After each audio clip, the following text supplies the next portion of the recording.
Hi, this is 8482 Media.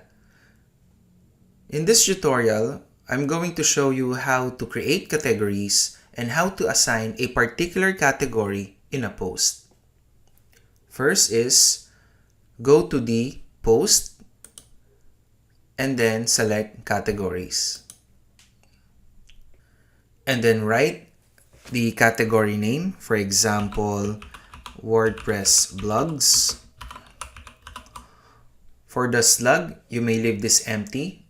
WordPress will automatically generate a slug to your category. And then also you have an option here to assign a parent category to your category.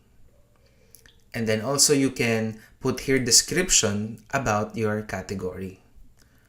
Once done, then you click Add New Category. And then go to your posts.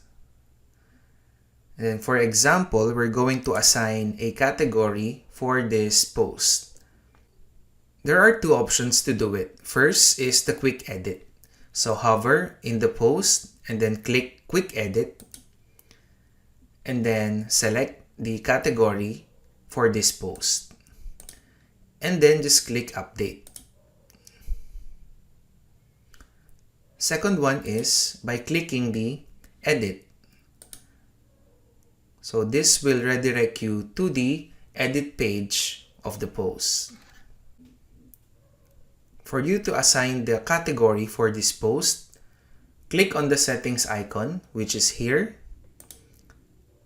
And then go to the categories and then assign the specific category for this post. Then click update. And that's it for this tutorial on how to create a category and assign it to a post in WordPress. Remember that categories are a way to group related posts together on your website, and it's easy to do in WordPress. Thanks for watching and be sure to subscribe for more tutorials like this one.